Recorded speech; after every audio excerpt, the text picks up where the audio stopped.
આજ રોજ જંબુસર તાલુકા પંચાયતની સામાન્ય ચૂંટણી માટે ભળકોદરા બેઠક પરથી ભારતીય જનતા પાર્ટીના મેન્ડેટના સત્તાવાર ઉમેદવાર તરીકે સમીરભાઈ શફીકભાઈ પટેલ અમારા યુવા કાર્યકર્તા છે। ભારતીય જનતા પાર્ટીએ આ વખતે જંબુસર તાલુકામાં લઘુમતી સમાજમાંથી ભળકોદરા ગામમાં ટિકિટ આપી છે।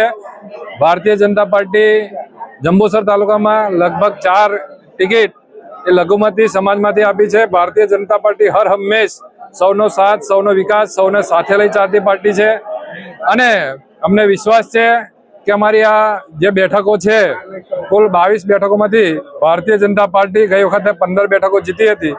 આ વખતે પણ અમારા પ્રયત્નો રહેશે કે અમે 15 થી પણ વધુ બેઠકો જીતીએ અને અમારા જે કાર્યકર્તાઓ છે, ખાસ કરીને અમારી ભળકોદરા બેઠક પર અમારા તમામ આગેવાનો, એની અંદર આવતા ગામ માલપુર, એ તમામ પાર્ટીના કાર્યકર્તાઓ અમારા લઘુમતી સમાજના ઉમેદવાર યુવા કાર્યકરને જીતાડવા સમગ્ર બંને મત વિસ્તારમાં આવતા ગામોના કાર્યકર્તાઓ અને મતદારો કામ લાગે એવી સૌને અપીલ। ભારત માતા કી જય, વંદે માતરમ, જય જય ગરવી ગુજરાત।